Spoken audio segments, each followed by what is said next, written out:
Bills Mafia. Tonight on the Air Raid Hour, we are reacting to the first day of NFL free agency. Well, the tampering window.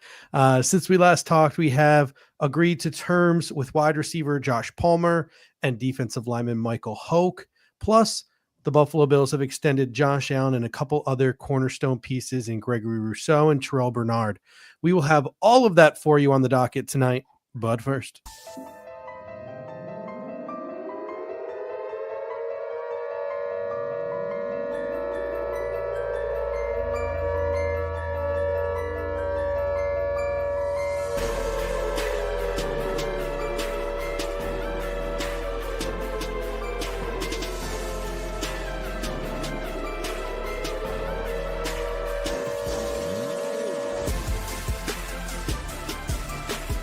welcome to the Air Raid Hour, a Cover One Network podcast. Here are your hosts, Judge Mathis and Tilt Money. welcome in, ladies and gentlemen, to the Air Raid Hour. My name is Steve Mathis. You can find me on Twitter at The Bills Guys, joined as always by my co-host Dave Tilton. You can find him on Twitter at Tilt Money. This show is brought to you by Picasso's Pizza and the Cover One Sports Network. And Dave, I put on the all black tonight since I am in mourning the Buffalo Bills. We lost a lot of vibes today in Matt Collins, even though we made up for it in some other ways. But something's going to be off about the vibes this year without Matt Collins and his no shoes there at One Bills Drive.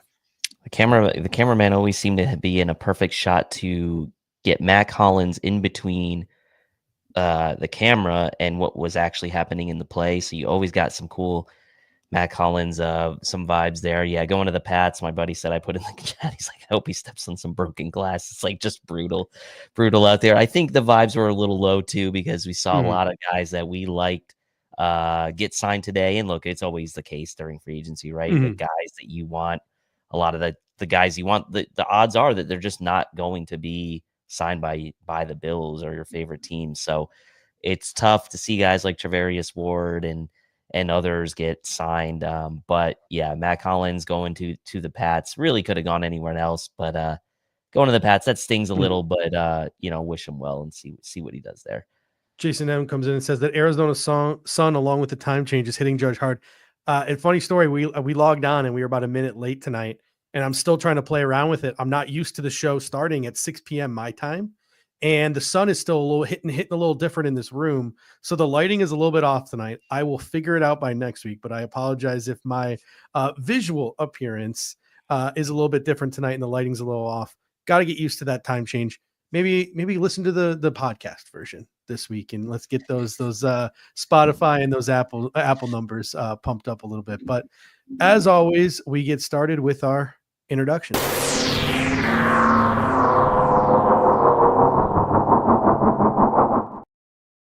All right, let's get right into it, Dave. With the marquee names dwindling, and the Buffalo Bills made a couple of signings today.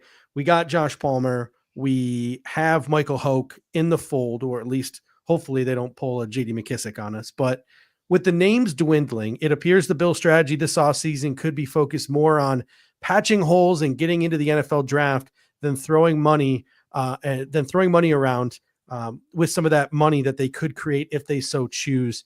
At this point, it doesn't look like a name acquisition is coming unless it is via trade, with the most logical candidate being Trey Hendrickson. But what are your thoughts early here with the Buffalo Bills not making a big splash move? Yeah, I mean, they obviously, made a bunch of these in-house deals to kind of give themselves the cap room to potentially bring in a couple free agents. Obviously, these two moves coming sort of in the mid-tier range, as we know, with Hoecht and Palmer. In some regards, you look at a contract like the Bills gave out to Josh Palmer, and on the surface, 3 years, $36 million, $18 million guaranteed. It seems maybe a little steep, but then you look at guys like Tutu Atwell getting a $10 million guaranteed contract for what he signed, Diami Brown getting the $10 million up to $12 million contract that he signed, and you kind of look at it and like that's just kind of what the market is now, and free agency has become really a tale of two, and not even a tale of two halves, but it's basically like the first several hours, and then it's just like the tail for weeks, right? And if you don't sign some of these guys that you really want, in the first couple hours, you can find value elsewhere, right? And we'll talk about some of those guys that are still left. But, you know, I would say it's not surprising sort of what happened today because we knew the Bills didn't necessarily have a ton of cap room. And some of that could have been relieved through trades, whether it's Kyrie Lim freeing up $2.5 million if they traded him. But I guess what I would say is I'm not surprised. I think they got two guys that they felt like could be impactful to them in 2025. I think the alternative to that was they could have maybe gone all in for one guy, an upper echelon type of guy, as opposed to two. But we just saw them go for two, patching holes, as you said. And obviously, I think Brandon Beane's got the mindset as he's got one first round pick and 2 second round picks as well in this draft upcoming. So I think he's trying to be smart, not trying to go too far into the all-in mode, I guess you could say, but also giving themselves a chance to bring in some impactful guys. So we'll see. Yeah, and the Bills seem like they're really focusing on guys in their mid-20s coming off their first contracts. Michael Hoecht, he's a little more muddied because he was a UDFA, but these are guys in Josh Palmer and Michael Hoecht who showed promise in limited roles. If they thrive with the opportunities that they are given in Buffalo, they could be an absolute bargain. But if they don't, they could add to this Buffalo Bills challenge of a team that is constantly navigating the salary cap. That's absolutely true. And like, I think we want to see maybe a sort of all-in type of move from Brandon Beane at some point, right? Like go out and trade for a Myles Garrett, which obviously that didn't happen because he re-signed with Cleveland, or like go out and trade for a Trey Hendrickson, which is still possible. Is there a little bit of hesitation after what happened with the Von Miller experience? I don't think you can double down necessarily and say, like, I'm not going to make a move because of something that happened in the past. I think Bills fans really want to see this team kind of go all in right now with the roster they kind of currently have and adding a blue chipper on defense, especially. So I do think some people maybe were a little bit surprised to see the money given to Joshua Palmer when it does seem apparent that at least most of the Bills' needs or where they need playmakers appear to be on the defensive side of the ball. But there's still more to come, right? We're 9 hours into the tampering period, and so there's still more to come. There's still other guys out there. I think right now, and you get kind of the pulse check of Bills Mafia and kind of how they're feeling about how things have gone so far today. I think people are okay with it generally. I don't think they're blown away, but I don't think they're like fully disappointed. I think they just feel kind of like okay about things right now. That's the vibe I'm getting. In our next segment, we're going to do deep dives into both Josh Palmer and Michael Hoecht. But before we do, how about a little kudos to Eric Turner and Anthony Prohaska over here at the Cover One Film Room. They hit the lab every offseason, and there are hundreds of guys available that they could choose to sort of cater their content around in the film room. And they do a really good job of isolating about a dozen or so guys based off of their metrics and their profiles and their advanced analytics, guys that they think the Buffalo Bills could possibly pursue. And they do a great job deep diving into those players. And they hit on 2 of those players this year. Michael Hoecht and Josh Palmer are 2 guys that they did deep dives on. You can literally leave this show when it's over. You can leave this show, right? And right there on the Cover One feed, you will have a 5-minute film breakdown of Josh Palmer and how he fits the Bills, and Michael Hoecht and how he fits the Bills. Why? Not because Eric and Anthony got into the lab after these 2 guys were signed and made a quick video. It's because they already put the legwork in and they've already released that as part of their preview. So kudos to those 2 guys because they were both on their like top 10 targets board. And hopefully maybe the Buffalo Bills can knock a couple other guys off of their top 10 targets board before the evening or the week is out. Yeah, I mean, and Eric even said in like our chat, right? Like as much film as he watches and understands sort of now with Brandon Beane several years into his tenure as the Bills GM, he has a really good feel for what types of players that Brandon Beane is going to go after. And unless there's really a major philosophical shift that we see, like and there may be some small philosophical shifts, and we'll kind of get to that as we start talking about a couple of these guys. Obviously, they still kind of fit the mold of what Brandon Beane has gone after in free agency in the past and in predicting that as well. So, and it looks like, based on what we're seeing now, it looks like Chase Young's back to the New Orleans Saints, is what it's looking like. Yeah, Michael Hoecht is Michael. I'm going to say that a couple of times because of Jochen Hecht, the former Buffalo Sabre. Michael Hoecht is how I believe it's pronounced. I could not find a pronunciation guy, but that's how it's pronounced in a couple of videos I watched. He is more of a power player. Chase Young, I think, is kind of a power player. I think if the Bills were to pursue another edge, and we're going to talk about this in a little bit, I think it'll be a bendier type. Maybe go try to find another Von Miller-ish type, like not Von Miller, obviously that's kind of hard to go get, but that kind of type of guy to sort of round out the room, where you can move Hoke inside, you can have Groot and, a bendier guy on the edge in certain packages. So it'll be interesting to see where the Buffalo Bills go. Maybe Dante Fowler might be a name that the Buffalo Bills may consider. All right, the Bills have signed two guys, Josh Palmer, Michael Hoke. We're going to break them down both in a minute, but first, a quick word here from our sponsor. What's up, y'all? Khalil Shakir here. When I want Buffalo pizza, it's got to be Picasso's. Khalil Shakir. Your team, our pizza. Picasso's. This is Buffalo Pizza. This episode is brought to you by Picasso's Pizza, with 4 convenient locations in Williamsville, West Seneca, Lancaster, and Blaisdell. Picasso's Pizza has been serving Buffalo's best pizza since 1980. Whether you are a local or across the country, you can enjoy their delicious pizza delivered fresh to your door. Visit picassospizza.net to place your order today. Once again, that is picassospizza.net. All right, Dave, let's get into it now. The Buffalo Bills made 2 free agent signings. Let's start with the offense. Josh Palmer, the 25-year-old, 6'1", 210-pound receiver, third-round pick by the Los Angeles Chargers in 2021 out of Tennessee. We could not go back to double-check this, and we've deleted our notes since then. But I do believe back when we were with Buffalo Fanatics, he was your no matter what wide receiver in that draft class. I cannot remember for certainty, and the Fanatics have since deleted our existence from their network. But I am pretty sure he was your guy back in 2021. So this is a receiver we have liked for some time. In his rookie season, 33 catches for 353 yards, 4 touchdowns. In 2022, 72 receptions, his career highs, for 769 yards and 3 touchdowns. 2023, 38 receptions for 581 yards, 2 touchdowns. He was limited to 10 games that season, though, due to a knee injury. And then this season, he had 39 catches for 584 yards and a touchdown. The Buffalo Bills faced man coverage 36% of the time last year. That led the league. Palmer has a proven ability to get open versus man coverage. We'll get into the advanced analytics in a moment here, while also not being a guy that's going to demand 100-plus targets, which fits perfectly and meshes perfectly with this everybody eats mindset and philosophy that this Buffalo Bills wide receiver room has sort of embraced. People have production concerns, and they are valid, over Joshua Palmer, but he was behind Keenan Allen and Mike Williams for 4 years. He had 3 offensive coordinators in 4 years.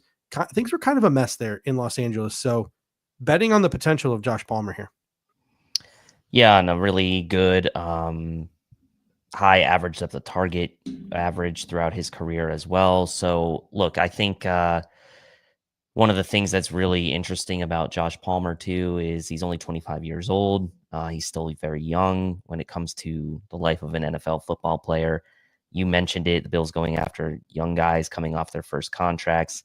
That, is a little bit of a contrast to what they did at the trade deadline. Let's say when they went out and got Amari Cooper, who was also good at beating man coverage. They're now saying, look, we're going to invest maybe for a little bit more in the long term to see what a guy like Josh Palmer can do when given the chance to play in a situation where we're going to try to put him in opportunities where he can succeed and where he's had success in the past, not having to count on him as to be a 100 target type of guy. Like you said, when you have guys like Coleman, Shakir, you're going to get Kincaid going again in 2025.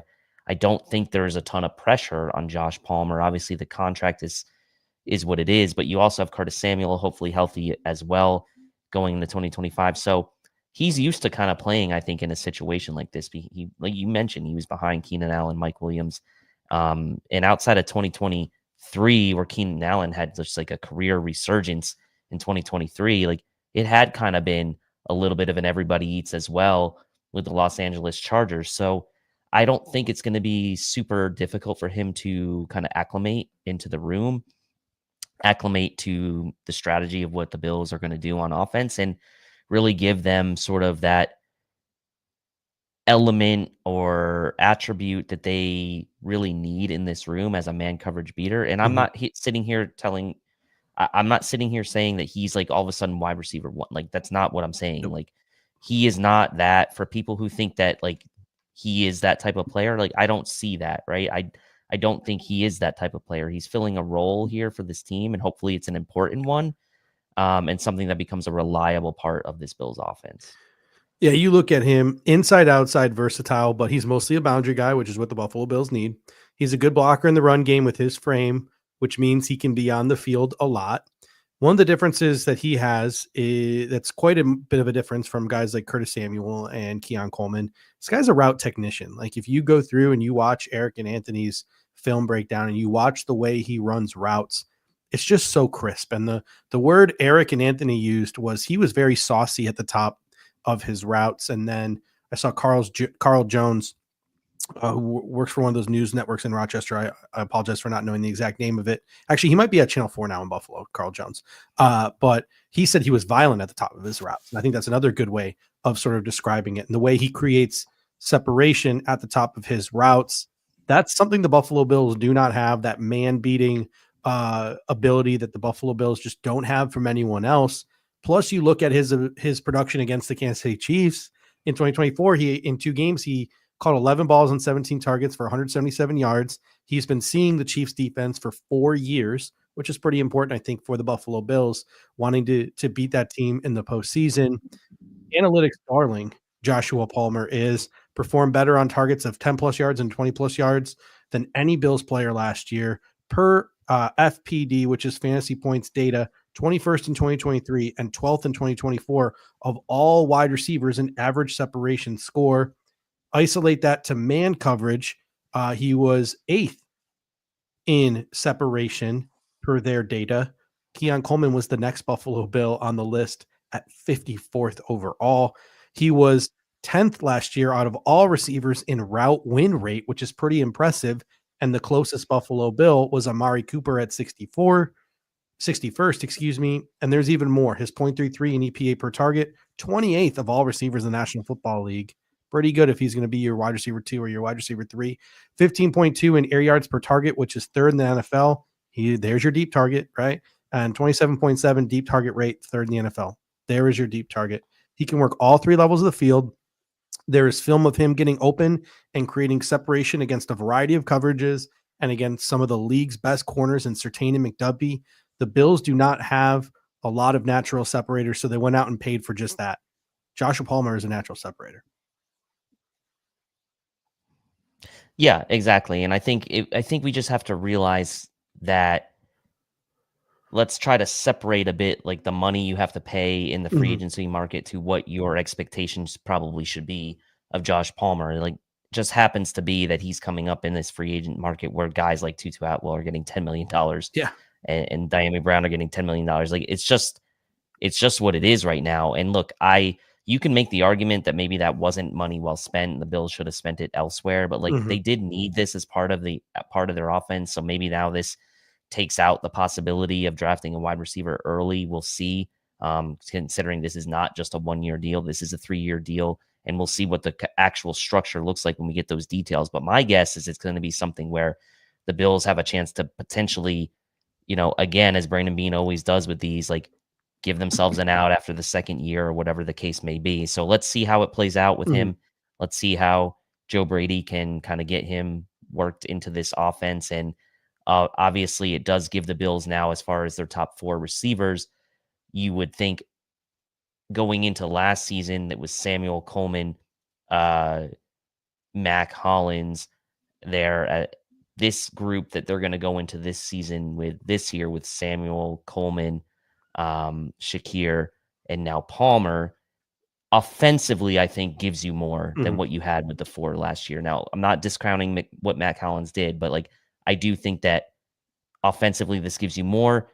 It's hard to nitpick about this offense that averaged 30 points a game in the playoffs, right? And in the season, had their best offensive points per game in 4 or 5 years. So I can understand why people maybe are like, well, we didn't really need this right now, but also it is an element of the offense that was lacking. Yeah, I mean, you can add more to this room. The Buffalo Bills, if they feel like it, there's a bargain bin free agent who's sitting around after 3 weeks who's willing to come here on a cheap deal. The Buffalo Bills can add him. If we're sitting there on draft day and Matthew Golden falls to pick number 30, the Buffalo Bills can add him. Somebody drops in the second round you don't expect to drop, the Buffalo Bills can draft him. Guy drops into the fourth round you don't expect, Buffalo Bills can draft him. The Bills can still add to this position. Nothing, and this is a very popular phrase in the show, nothing the Buffalo Bills have done preclude them from adding to this position group. But when you look at it, I think that Josh Palmer is a really good complement to Khalil Shakir. I think they're going to play off each other well. And I think it's going to open up more opportunities for Keon Coleman. I think it's going to open up possibly a multitude of ways to use a healthy Curtis Samuel next year. So a top 4, and this is your top 4. Please don't mistake it. The money you're paying Josh Palmer, the money you're paying Curtis Samuel, the money you're paying Khalil Shakir, and the draft capital you invested in Keon Coleman, that's probably going to be your top 4 next year, guys. Whether you like it or not, that's probably going to be the top 4 next year. I don't think it's the best receiving core in the world, but I also don't think it's the worst receiving core in the world. And I think the Buffalo Bills can still augment it with, again, some other additions. But to me, this is a solid 4, and I'm really interested to see how Joe Brady fits these pieces together and also works in Dalton Kincaid, Dawson Knox, James Cook, etc. Yeah, and I think that's the thing. And sort of people look at like players in a vacuum. You also have to consider the fit, right, and sort of what you need for your team, how you envision them fitting in to what you want to do on offense. And look, I get it. Like, these aren't maybe necessarily the biggest names that we've seen, but I do think both of these guys, we're going to talk about Hoecht in a second, are fits for the Bills, right? They are clear fits, and that's obviously why Eric and Anthony did all that pre-work on them. We got the contract numbers for Josh Palmer. These are not like the detailed numbers, but 3 years, $36 million, $18 million guaranteed. Just as you pointed out on social media, and you pointed out a little bit earlier in the show, just $2 million more than Atwell and De'Ami Brown in terms of AAV, $3 million less than Khalil Shakir. So what a bargain Khalil Shakir ended up being, by the way. We'll talk about that again in a little bit. The Buffalo Bills needed the skill set. They went out, they paid for it. It stinks with the investment we also put into Curtis Samuel. I think in the grand scheme of things, you'd like 2 receivers being paid like Curtis Samuel, Josh Palmer, and Khalil Shakir are, and you'd like their production to match. Palmer, we don't know if that production is going to match yet. Curtis Samuel, that production didn't match. So that makes you a little queasy and uncomfortable, but that can all sort itself out if Palmer has a good year in 2025 and Curtis Samuel rebounds, right? So again, you just got to hope for the best there. But at the end of the day, what I'm really excited about is what this can do for Keon Coleman. Palmer has size. He can get after in the run game just fine. To me, Palmer comes in and he's the straight up replacement for Amari Cooper. I think there's absolutely no chance Amari Cooper comes back now. And my show notes are now outdated because in my show notes, I say this could signal the end of the line for Matt Collins in Buffalo. Well, it did signal the end of the line for Matt Collins in Buffalo. He signed a pretty nice deal in New England. It's sad to see him go. We kind of talked about that, touched on that at the top of the show. He's an amazing glue guy. He complimented the room so well. Just immaculate vibes. We're going to miss him. We're not trying to downplay what he did, but him leaving is going to open up the door for Keon Coleman to assume more responsibilities. And we did a show earlier this off season. And in that show, I meshed together the statistics of Keon Coleman and Matt Collins in 2 very similar-ish players. Obviously, the ceiling of Coleman is way higher, with all due respect to Matt Collins, which is why I think the Buffalo Bills let Matt Collins walk. Because if you mold the statistics of Hollins and Coleman together, you get 60 catches on 107 targets.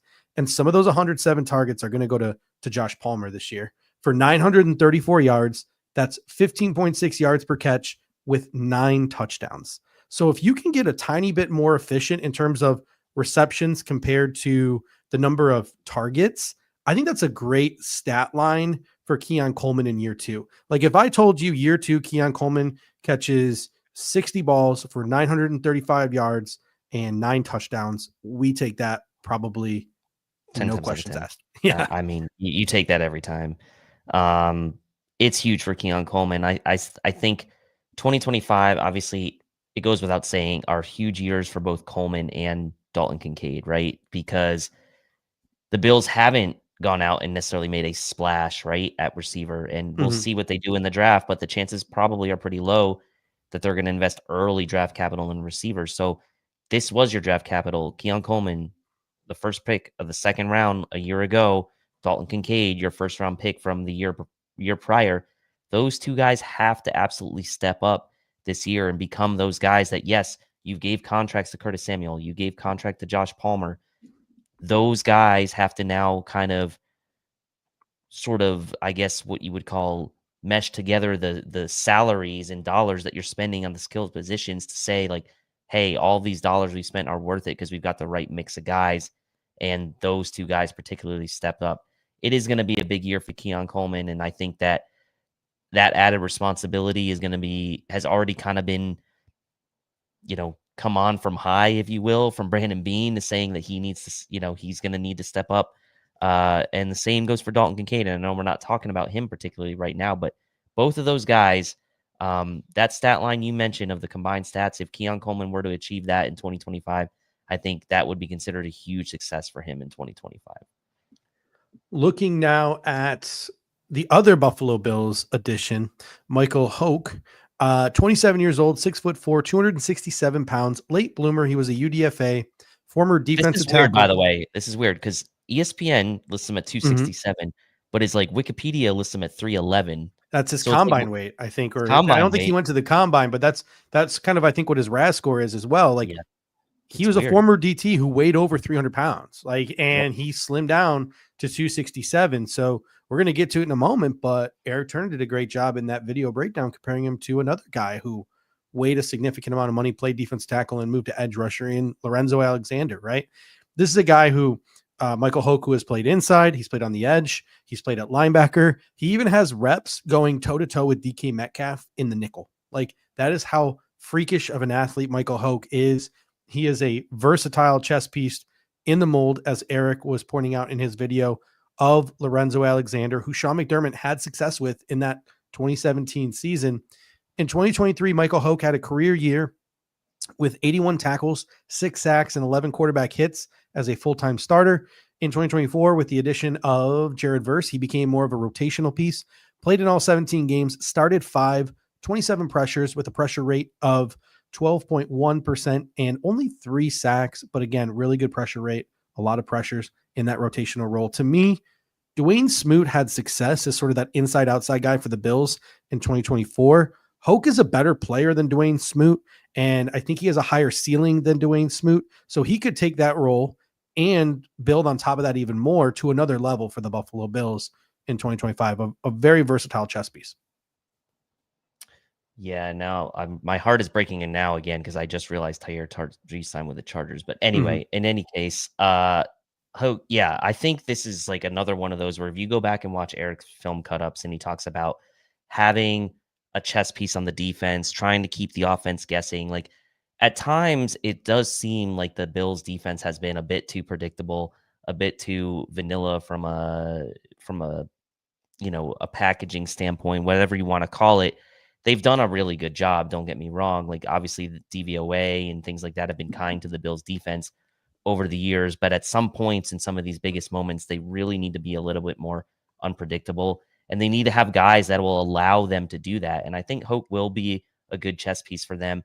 Move him inside, move him out, can play in some 3-5-5 fronts, as Eric mentioned. 3-3-5, fronts, as Eric mentioned. And you can move him around, right? He can stunt. He can loop around on some of these dog type plays. And I think that, look, there were some cut-ups of him where he was close to getting to the quarterback as well, and he didn't quite make it there. And I think, again, with this new emphasis on the coaching being changed up a bit for the defensive line, Ryan Nielsen, we talked about him.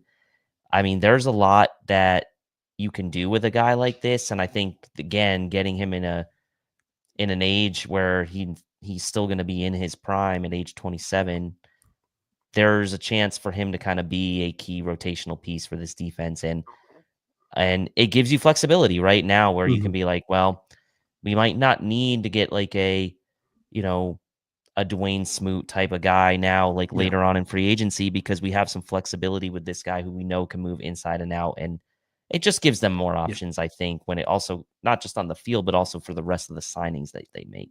Yeah, Chosen One NB comes in and says Aziz Ojolari could be an option, but they will probably just draft an edge. Charles G says Danico Autry is a comp that he likes. I like that one as well. You look at the Buffalo Bills roster, you have Groot. I think you still have a huge void at right end. You have Michael Hoecht in that Dwayne Smoot DE3 inside-outside role. I think AJ Epinesa would be your DE4 right now in a perfect world. And Javon Solomon would be your DE5 in a perfect world. I think the Buffalo Bills need to try their best to add a tag team partner for Groot. Mm-hmm. Micah Parsons, Trey Hendrickson, swing for the fence. Maybe Donovan Ezaraku can fall to the Bills at 30, or they can trade up for him. Like, go out there and get another legit edge. That's the goal. Dante Fowler Jr., even if it's just a stopgap thing. To me, I'd like a tag team partner for Groot. I don't think Michael Hoecht is that. I don't think AJ Epinesa is that. Nope. I think just drafting a guy rounds 2 to 4 and having them having AJ Epinesa probably start at right end with that guy we draft in the second, or trade up into the third round and get coming off as your DE4. That would be a little disappointing unless a guy like Javon Solomon really takes a leap in year 2 and lives above his 5th round, draft selection. So to me, unless the Buffalo Bills can find a real tag team partner for Groot, this is going to be an underwhelming or not over the top kind of like go for the jugular type of unit that I would have preferred the Buffalo Bills try to build. Yeah, I know. And I think like this is one of those where like you could swing in the draft super early and like you could really round out that room with Donovan E, right? Like you could have him, Solomon, Hope, Epinesa, Groot. Like all of a sudden now you're talking like that's a pretty solid young core right there. All those guys under 30 years old, actually all those guys under 27 years or younger, they can grow together. And I mean that's nice. I mean, you still have the issues on the interior, but yeah, a guy like Dante Fowler could give you, again, if you sign a guy like Dante Fowler in free agency, you then just open yourself up to more options when it comes to the draft, right? You're not pigeonholed into going after a Donovan E, or you still could, and then have him learn or have Solomon take a back seat, right? More so. But Dante Fowler, he's been on like my free agent list for what seems like every year now. Him and Demarcus Robinson are the two guys that I think pop up every year on my free agent list. But Anthony also did some good cut up on Dante Fowler, still not signed as far as I know. And he could be kind of like that Leonard Floyd type that the Bills went after 2 years ago as kind of that insurance to Von Miller. I mean, he could be that same type of player this year for you, and had a pretty good season last year. Yeah. One final thought on Michael Hoecht here. My guy, Jake Allen Bogan over at Downtown Rams. He was talking to some members of Bills Mafia who reached out to him and asked him about Michael Hoecht. And this is his sort of description. This is a guy who follows the Rams, has multiple Rams podcasts, breaks down the Rams for a living, right? This was his response when asked to sort of summarize Michael Hoecht. He's effing awesome. I chose a different word than the word he used.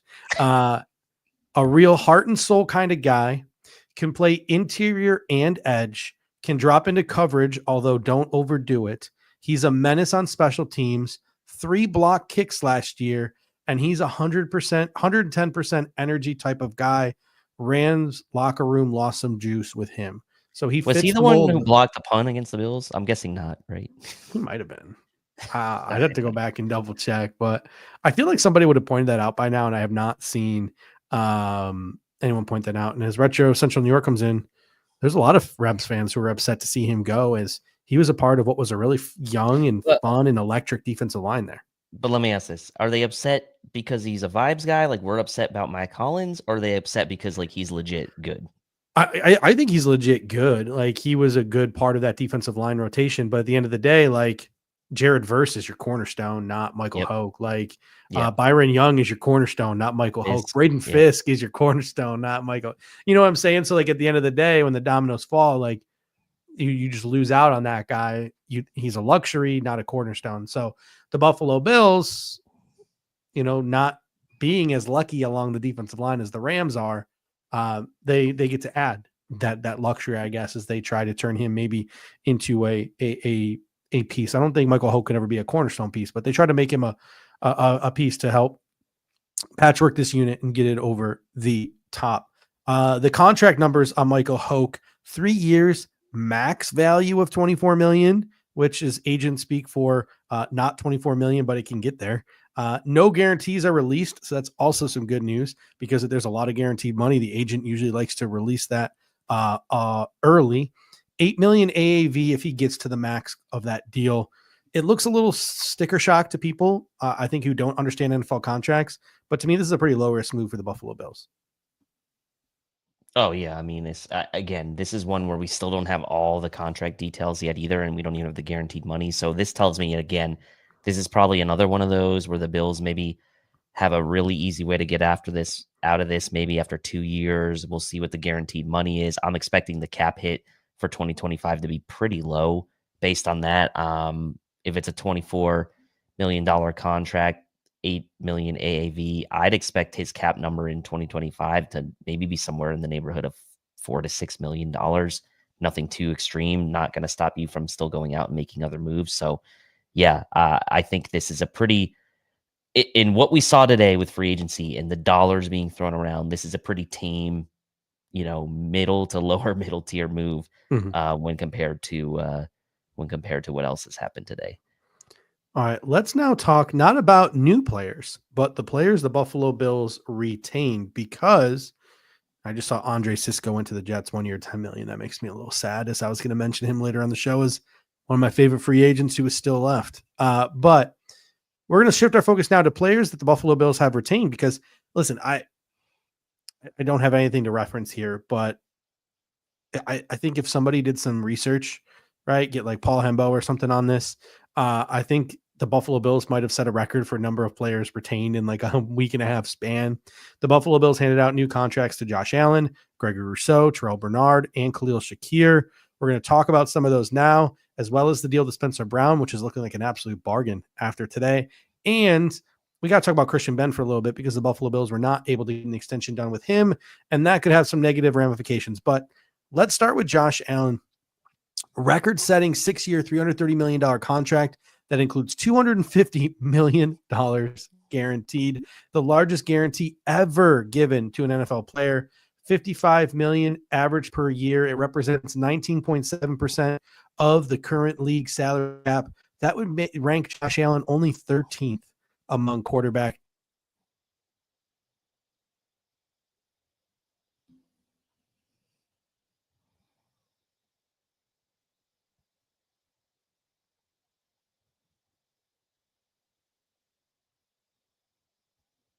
Did we lose Judge? Or is it me? Try to refresh.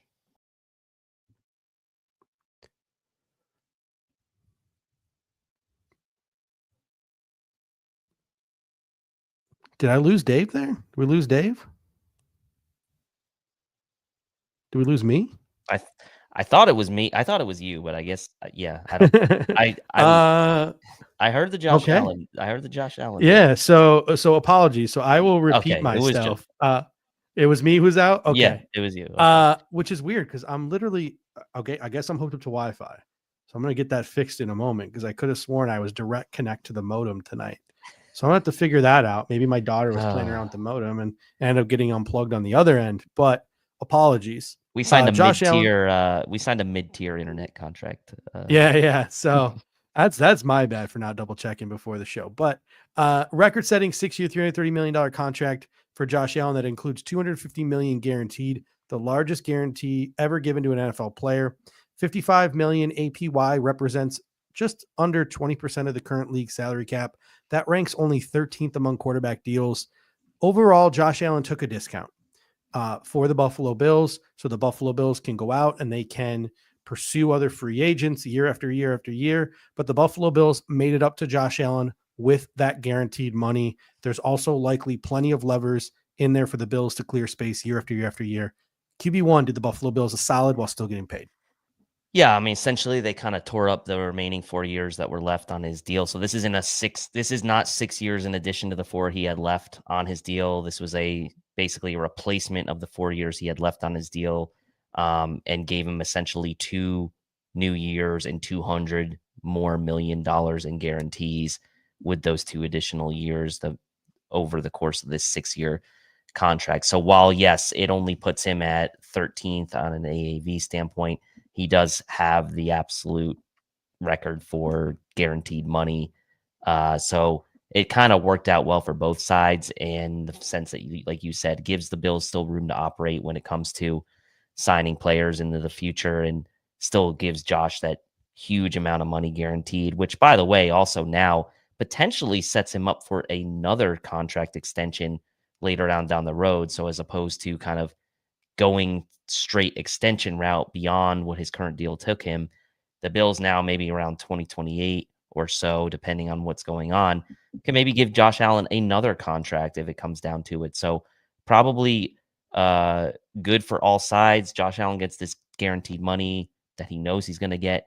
Potentially also gives him a chance to get another contract in sort of his later prime years around the end of the 2020s. And so, yeah, I think it's a win-win for both sides, and good for the Bills to get this done. And people asking, well, why would they do this now? Well, like, it gives the Bills immediate cap relief now in 2025 as well. The next deal up was Gregory Rousseau. He got 4 years, 80 million, 49 million fully guaranteed, 19 million average at signing. He's the 12th highest paid edge rusher in the league. That will likely go down as some new deals come in, like Hendrickson getting his new deal, Michael Parsons getting his new deal, etc. Percentage of the cap is what to pay attention to. I don't have that exact number yet, but the cap is continuously going up. This is really right about what Gregory Rousseau is worth. He's an elite edge setter. He's knocking on the door of being a higher pass rush producer, a double-digit sack type of guy. I think the one caveat to the Gregory Rousseau deal is Josh Sweat, who was the premier edge rusher on the market, got a 4-year deal worth $76.4 million that included only $41 million guaranteed. So Josh Sweat got less money than Gregory Rousseau. Yeah, and look, I was putting together, these player profile packages for Eric, and the one I was working on for the last month or so was on Gregory Rousseau, and we did a lot of comps to him. It was generally focused on sort of injury analysis and showing how healthy Gregory Rousseau has been throughout his career so far. But we did have a nice tier of players that we were comparing him to: Montez Sweat, Josh Sweat, Brian Burns, those types of players. And so he, we had thought he was going to get somewhere in the neighborhood, maybe close to 25 million AAV. Comes in at 20 million AAV. Yes, it's a little more than Josh Sweat, but it's still under guys like Brian Burns, who are over that $100 million mark as far as total contract is concerned. So I think it's a fair deal for Gregory Rousseau. I think it's good for the Bills because they didn't necessarily have to overpay for what the production has been to this point. But I also think for Gregory Rousseau, it's a fair deal because we don't necessarily know if he's going to ascend more than what he's been so far. We hope he does. He's been a very solid player. It is a good deal. And also gives, again, Gregory Rousseau a chance while he's still in his 20s to potentially get another contract after this one is up. So another one that give the Bills immediate cap relief in 2025, by the way. So That's also part of this. Great comment here from Chosen 1NB. Keep in mind, Sweat is also 3 years older than Groot, so plenty of upside for Gregory Rousseau. I like that one a lot. Terrel Bernard, 4 years, $50 million deal with $25.2 million of that guaranteed. That is 12.5 AAV. He is the 12th highest paid linebacker in the NFL on a per year basis at 12.5 million. He might even be lower now after a couple of other deals came in today. This is, I think, below the rate that he would have gotten on the open market, especially with the salary cap rising. This guy is the captain of our team. And we only named two this year. We only named two. The communicator on our defense. He is a leader. I think he needs to get back to being more of a playmaker, but to me, that's on the Buffalo Bills. They need to do a better job of getting some guys in front of Terrel Bernard to make his life a little bit easier. But I think Terrel Bernard is going to ultimately, if he can stay healthy, be well worth this contract. And it's another example of Brandon Beane being the exact opposite of the Cincinnati Bengals and getting out ahead of the market and getting Terrel Bernard at what could be probably a pretty nice discount.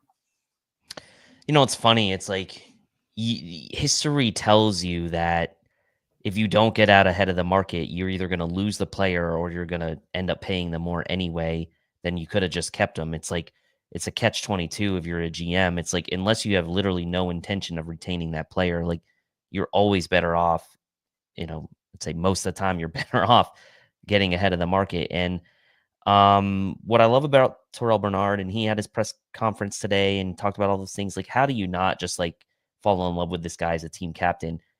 Bills fans were had very mixed feelings on a guy like Tremaine Edmonds because he wasn't necessarily the vocal guy, even though he was the green dot for the defense.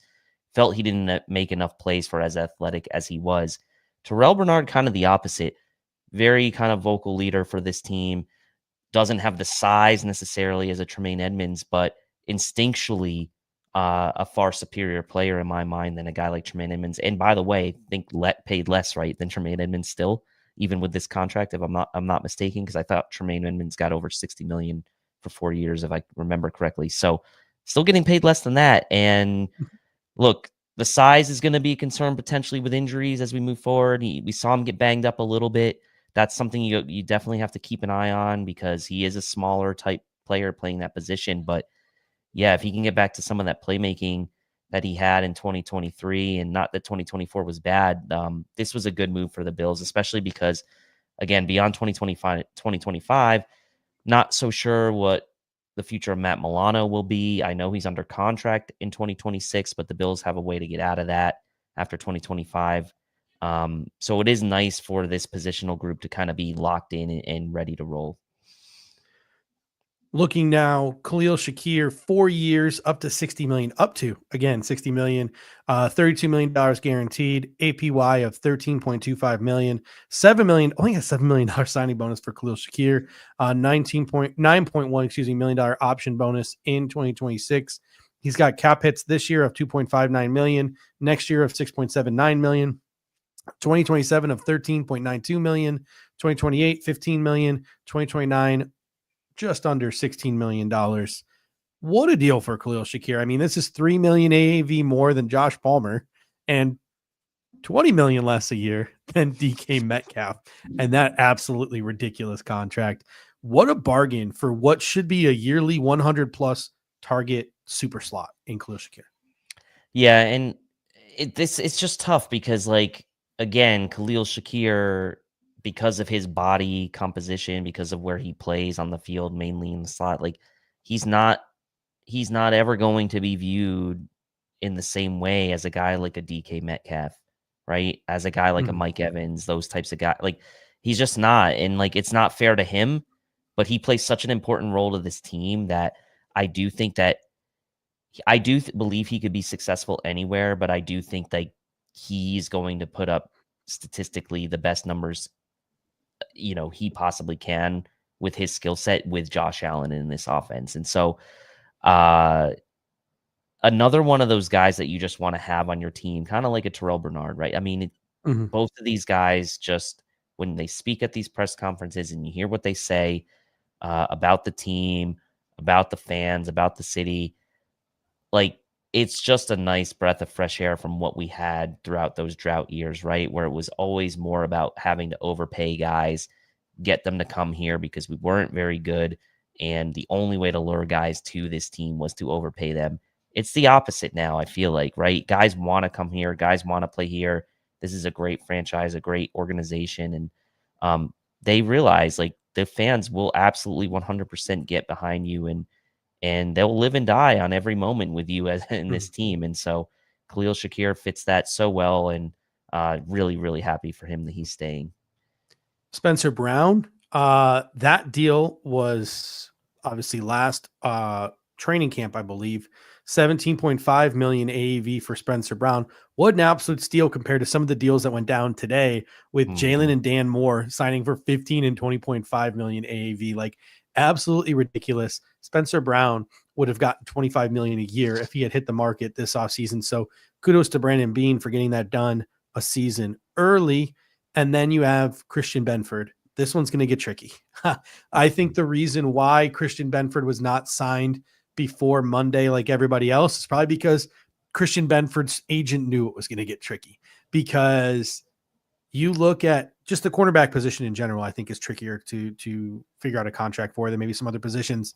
I think the Buffalo Bills and maybe even Christian Benford were hoping, I think the Buffalo Bills were hoping for $18 to $21 million range AAV. Mm-hmm. I think that's probably where the Buffalo Bills were probably saying, Christian, we would prefer closer to 18, but maybe we can negotiate closer to 21. It's probably where the Buffalo Bills wanted to live. But then this morning you get JC Horn, $25 million AAV on a 4-year, $100 million extension with $70 million guaranteed. And you get just down the wire here, Byron Murphy back to Minnesota, $22 million AAV on a 3-year, $66 million deal. So Christian Benford gets more expensive. That one could drag out, but I think Buffalo Bills. I'd give him that Byron Murphy deal right now if I had the choice.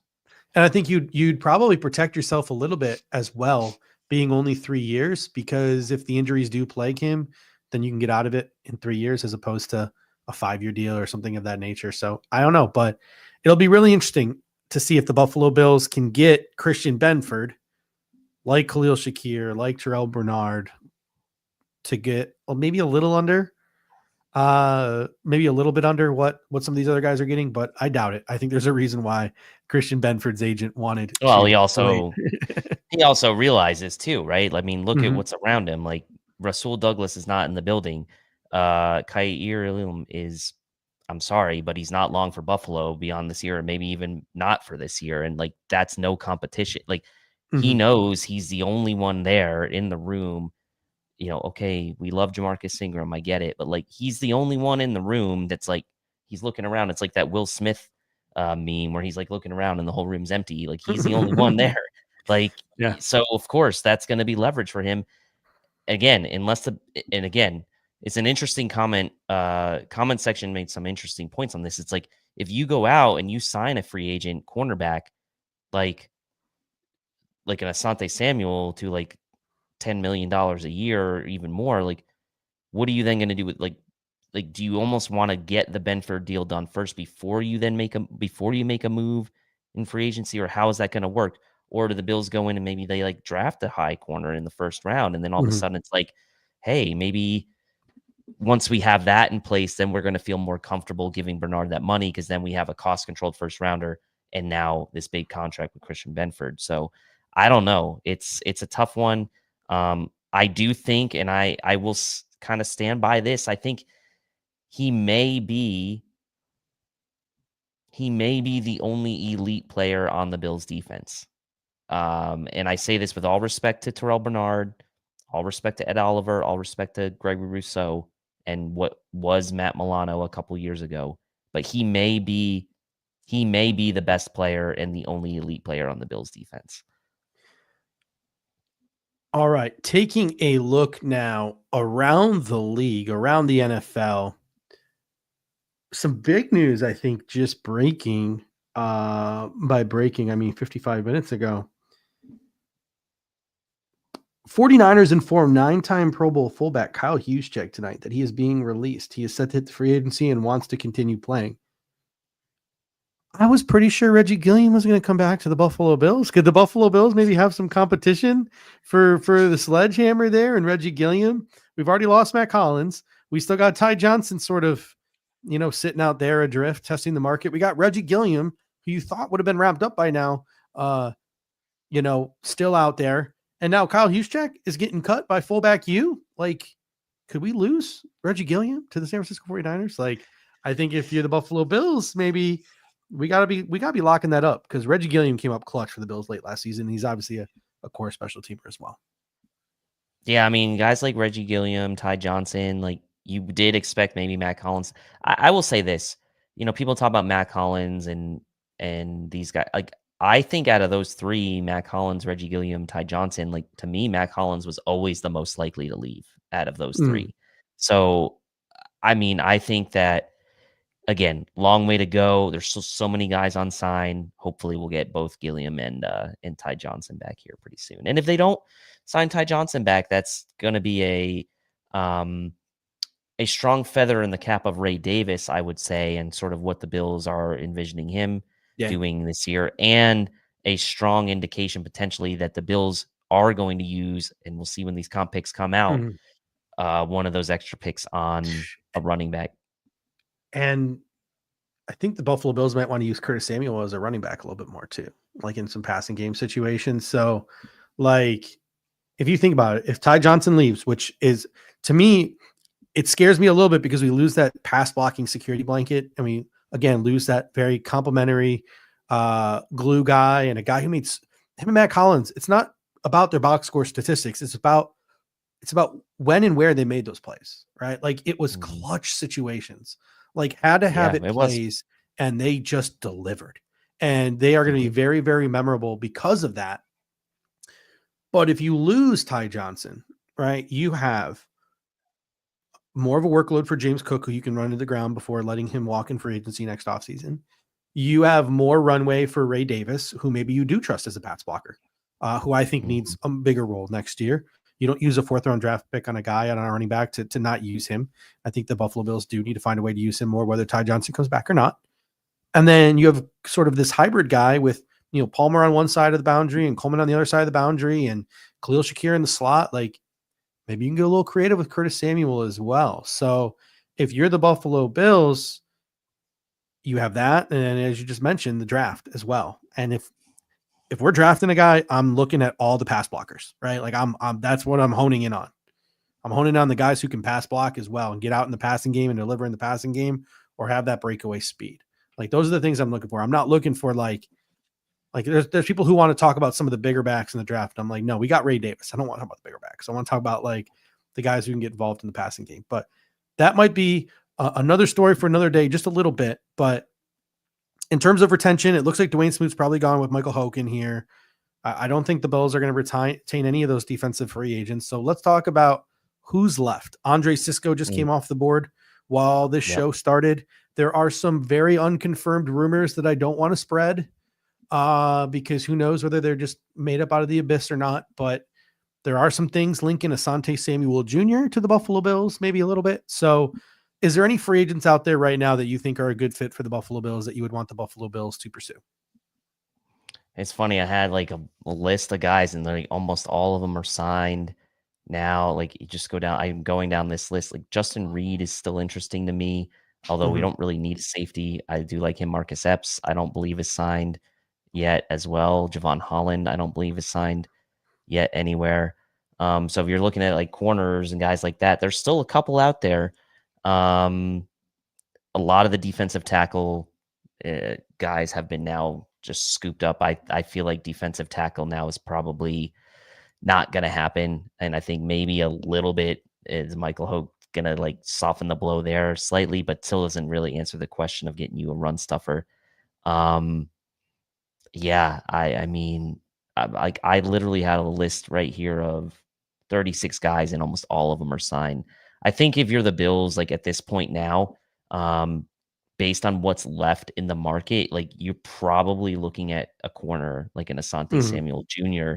as maybe the next move you can make in free agency or a trade, right? I mean, I think that's that's what you're looking at, and I think the trade aspect is interesting. Yeah, the trade aspect, like if Trey Henderson, if you can pull it off, do it. Like if Micah Parsons is magically available and you can do it, do it. If Josh Allen Hines is like somehow available, do it. Like if something like that happens, and I think the Buffalo Bills have left themselves open to that. They haven't backed themselves into a corner. Like the Buffalo Bills didn't say like, oh no, we didn't get Myles Garrett. Oh no, we didn't get DK Metcalf. Let's go overspend in free agency. They didn't do that. Their options, I think, are open, but you do need to plug some holes so you can draft best player available. I think Asante Samuel Jr. sticks out as like really the lone cornerback at this point that really floats my boat, because after that, you're looking at Ahkello Witherspoon and you're looking at like Dane Jackson, who in my opinion, you would sign once Elam is gone to be like a CB3. Julian Blackmon fits the mold as sort of a center fielder.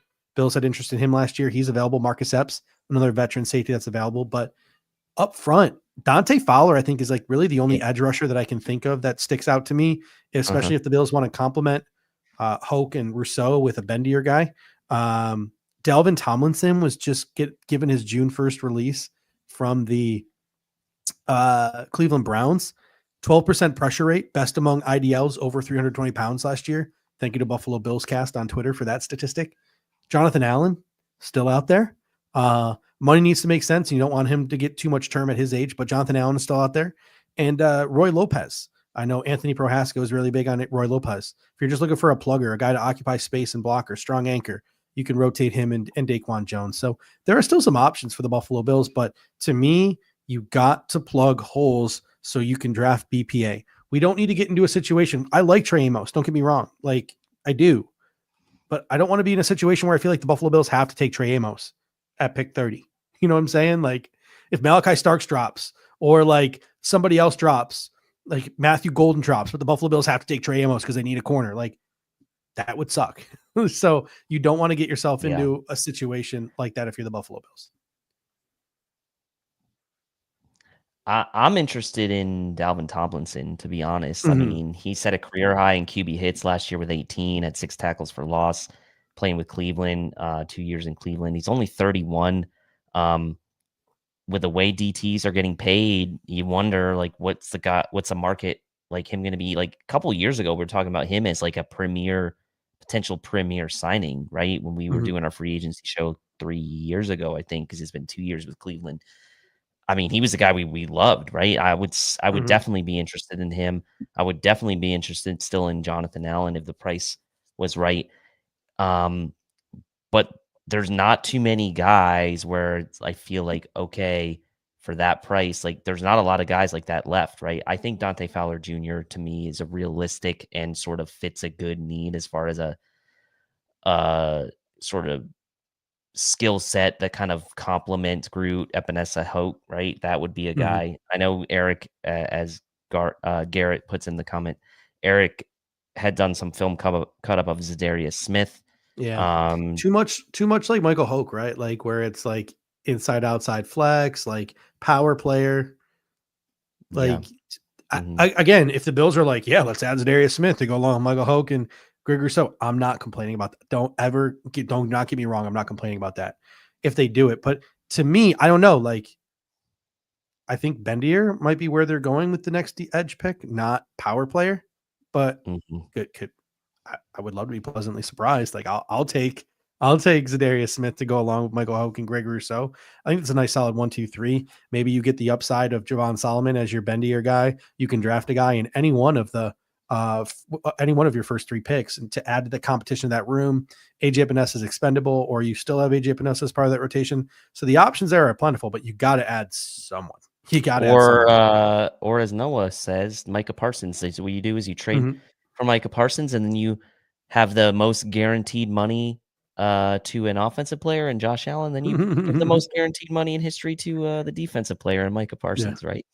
And then together combined, they can buy the Buffalo Sabres. Yeah, there you go. It's all working out. David Reezy comes in and says, what about Malik Collins? That's an option as well. Recently released from the San Francisco 49ers. What I like now this year is we don't have to worry about like comp picks or anything. So, because no one's buying our free agents other than Matt Collins. We're not getting comp picks for any of these guys. So the Buffalo Bills can just spend wherever and not have to worry about the comp hit bingo this year. But a lot of options for the Buffalo Bills. Let's close things out here this evening with our final thoughts on some of the various different moves around the National Football League.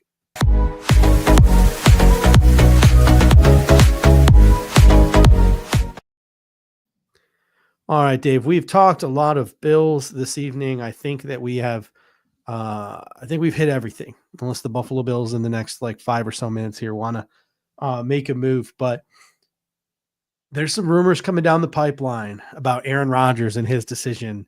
And I think he's got a chance to do the funniest possible thing imaginable. And that is to sign with the Pittsburgh Steelers. The thought of Aaron Rodgers, Mike Tomlin, George Pickens, and DK Metcalf all being on an offense together, that is legitimately hilarious. And I think the NFL should make them the training camp Hard Knocks. I think they should start a new week 1 to week like 10 Hard Knocks, and they should have the midseason Hard Knocks. Just have a camera on them at all times because I want to see that unfold. I mean, and like to go along with what they're doing, like the UNC off-season thing with Belichick, right? Yeah. For that too. If Man, Joe could you Shane got embarrassed so bad, and John Mara got embarrassed so bad that they literally canceled the offseason Hard Knocks. God, I mean, I don't know how people are still kind of like taking Joe Shane's side on all. Like, I get Apparently it. players are avoiding New York. They don't want to play for Joe Shane. They just paid Darius Slayton $2 million less than they would have had to pay Saquon Barkley. It's bad, man. And like the fact that they like got the stamp, like the vote of confidence, and they're going to be back for 2020. It just shows you, man. Sometimes like that tree, it doesn't always work out. Mhm. So I mean, best of luck to them. I know a lot of Giants fans. I have a lot of friends that are Giants fans, and they're miserable right now. But don't come blaming me because the Bills, they came from the Bills organization. Sorry. We got a couple of other things that we can touch on. The Jets, they have a new starting quarterback in Justin Fields. They added Andre Sisco today. I might have missed a Jet signing or two. The Patriots loaded up on the defensive line. Harold Landry, Milton Williams, they paid a lot of money, but they had to get those guys in there. But hey, they had the money to spend, and they have to jumpstart that thing there. They're still lacking along the offensive line, so it'll be really. Morgan, they signed Morgan Moses. That's hilarious. They got to do something there. I think they'll end up drafting Will Campbell at pick number 4. And then you look at the Dolphins, who signed Zach Wilson and are letting everyone else walk. So it's great to see. I feel like we're still far and above the best team in the AFC East. But then again, every year they're hyping up everyone else. Yeah. And the Bills always end up sliding. Like now it's like they're not hyping them up. Like what's going to happen? I don't know. You mean like the Jets lost DJ Reed obviously to the Lions, so that was kind of a loss. Oh, they signed a corner. They signed a corner. Stevens from Baltimore. Yeah, but he was awful last year, so that's fine. Justin Fields, I like Justin Fields. I feel like he's getting kind of the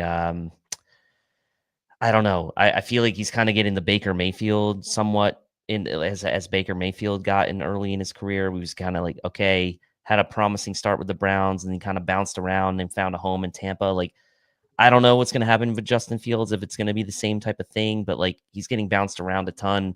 I like him. I don't know if it's going to work out with him in New York. He's kind of a soft-spoken guy as it is. And with that media, the media in New York, I think is going to be tough on him. But also I feel like there's got to be pretty low expectations on Justin Fields as well. I know they gave him $30 million guaranteed. The Patriots to me are the most interesting. Vrabel was a really good hire, I thought, for them. Begrudgingly, I'll admit that. They've got some, they've got a ton of salary cap space and they've made moves. And some people are like, well, they didn't make very great. Like I thought they made decent moves, and Drake May, I think, is going to be a good quarterback. So I think they might be the second best team next year. We'll see. I was just about to say that. I think by the end of this offseason, on paper, the Patriots will be the second best team in the AFC East. And Miami I don't get it. I don't see the vision. And we had this conversation.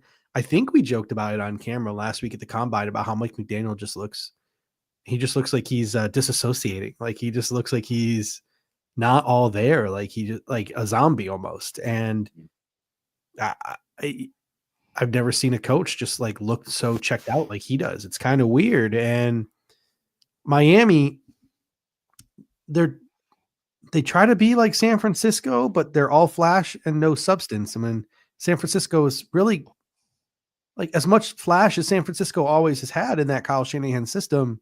They've always had the offensive line, the defensive line, that substance. And the Patriots they let Christian Wilkins walk, and they're letting Javon Holland walk, and they're not drafting like blocking tight ends when they want to try to run the football. And they're just not using the offensive line at all in any meaningful way. Like, they just want to just add speed all the time.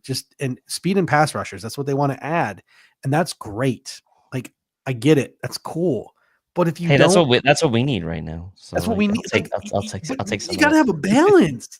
Like you can't like when the temperature drops below 40 degrees and you got to run the football. Like you know what I'm saying? Like Mhm. it's Charles G just says Greer is comically bad at his job. Like this isn't a Dolphins podcast.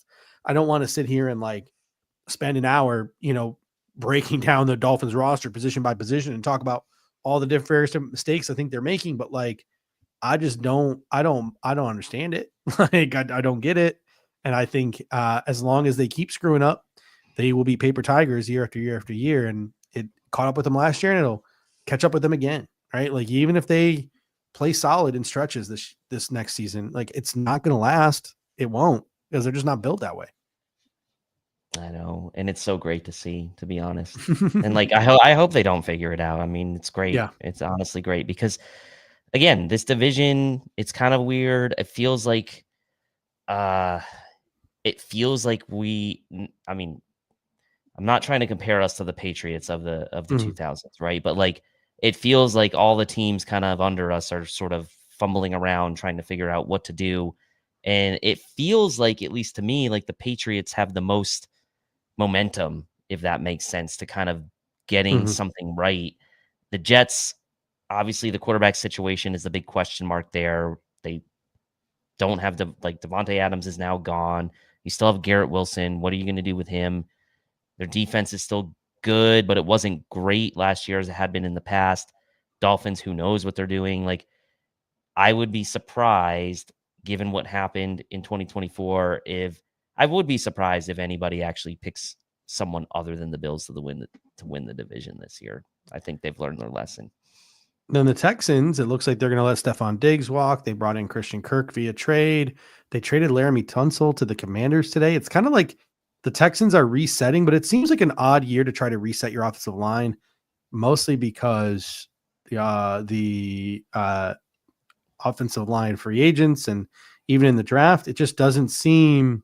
Well, also C.J. Stroud was sacked a zillion times last year. I think second most, only behind Deshaun Watson or the Brown. Like he was getting killed all year behind that offensive line. So that was an odd one to me. Like Tunsil should have been was a cornerstone piece for them. So yeah, and it's not like they're a playoff team. So like I don't really understand that one. But the Chiefs made a few moves. They added Jalen Moore to be their left tackle. Again, they're just spending money on tackles. Like even when they made the move for Juwan Taylor, I was like, what? And now they're doing it now with Jalen Moore. They're going to move Kingsley Samata into left guard, but they're also probably going to bring in competition for Kingsley Samata at left guard. So a little reshuffling of the left side of the offensive line for Kansas City. That was coming. They added Elijah Mitchell, which I think is going to be a low-key nice signing for them. They got to add a pass catching back, but Pacheco and Elijah Moore are nice. So just checking in on some of the teams the Buffalo Bills are competing with year after year. The Chiefs made a couple of minor moves today, specifically that left side of their offensive line. Yeah, Chiefs minor moves. I think the Bengals got a couple defensive tackles. Defensive guys, which obviously they needed. Their defense was atrocious last year. The issues that are going on in Cincinnati right now, the behind the scenes stuff is just Jamar Chase is subtweeting them today or sub Instagramming them. It's just it's getting ugly there in Cincinnati. It's not a good time to be a Bengals fan. Yeah, and then you wonder, like the Chargers gave Poona Ford a bag, so good for him. Oh, the Rams gave Poona Ford the bag. Oh, Rams, sorry, excuse me. Chargers gave Tyre Tart, right? Was the one? Yeah, I was. They retained him. Getting my big guys mixed. Chargers up. added Najee Harris while we started this though, so they got a running back there now. Wow, I can't believe they added Najee Harris when they could have just drafted again. I mean, don't they still have Dobbins and Vidal and our boy Kamani Vidal? Yeah, Vidal's there. I mean, I don't know. Harbaugh's funny. I don't know. Yeah, they're weird, but somehow it works, so it just makes us look stupid. So, I mean, I guess maybe like is Najee gonna fill like the Gus Edwards role? I guess. Yeah, I don't know. I don't think Baltimore did anything major today. I didn't see Baltimore doing anything today. So, no, not really. They lost a corner in Stevens. They need to add a corner. I know Ravens fan wanted Shavarius Ward as bad as we did. They didn't get him, so it'll be interesting to see. The Ravens will definitely be on a corner, and they draft ahead of us, so maybe they'll be in the Trey Amos sweepstakes or the Malik Hairston sweepstakes or the Benjamin Morris sweepstakes. Who knows what will go on there in Baltimore? So. All right. Any final thoughts here before we head out, Dave? All good. I'll get those I'll get the volume fixed on those things. Those people got a little bit of a jump scare on those, so I'll fix that up. Sorry about that. It's we're just trying them out, and Yeah, yeah, just trying some new things here in the off season. I'll fix it We'll up. tweak the things. We'll tweak it. I'll make sure I'm connected to my modem next time. It's all There you plugged go. in. I don't know why it's not working. So apologize for that 30 or so second delay. And I'm just thankful that this thing lasted on my Wi-Fi until the end of the show. Hey, again, as always, thank you guys so much for joining us. I don't know the exact numbers, but I can tell just by the upper left-hand corner, we popped off tonight. You guys were great in the comment section. You guys are great in terms of just tuning in to watch us, even if you weren't commenting. We appreciate you. If you're looking to support the show, there are 3 things that you can do. Number 1, the easiest thing you can do, level 1 of being a fan of the Air Raid Hour, just smash that like button. Really helps us out with the algorithm. The second possible thing you can do is click the share button, and you can share this with friends, family, anyone you think would enjoy us here at the Air Raid Hour on social media. You can share it there. We would really appreciate that. Word of mouth is how we want to grow this thing. We want to grow it organically. And then last but not least, once the show is done being live and it's on demand and available on demand, leave a comment, whether it's your favorite move, your thoughts on any of the Bills moves, thoughts on moves they can make, they should make, whatever. A comment or a criticism for us. Leave a comment in the comment section. Even if it's just go Bills, leave a comment in the comment section. It helps us with the algorithm, helps us grow the show. And we make sure to get into the comment section and message you guys back and respond back to you guys over the course of the week as well. So thank you guys so much. We really appreciate you. Pops Mafia says mock draft. Just kidding. If we did do a mock draft tonight, which you would be picking, because I'm not doing mock drafts. But if we did a mock draft tonight, my guesses would probably be Trey Amos or Derek Harmon at pick number 30. Maybe Donovan E if he's on the board. Yeah. An edge rusher, a defensive tackle, or a corner. Still the same needs for the Buffalo Bills. All right, ladies and gentlemen, thank you so much. We really appreciate you. And until next time, go Bills. Go Bills. Thank you for watching tonight's episode of the Air Raid Hour. Make sure to hit that like button on the way out. If you are catching the show on demand, leave a reply in the comments section and we will respond over the course of the week. You can always listen to every episode next day on all major podcasting platforms, including Apple Podcasts and Spotify, by searching Air Raid Buffalo. Thank you for your continued support, and as always, go Bills!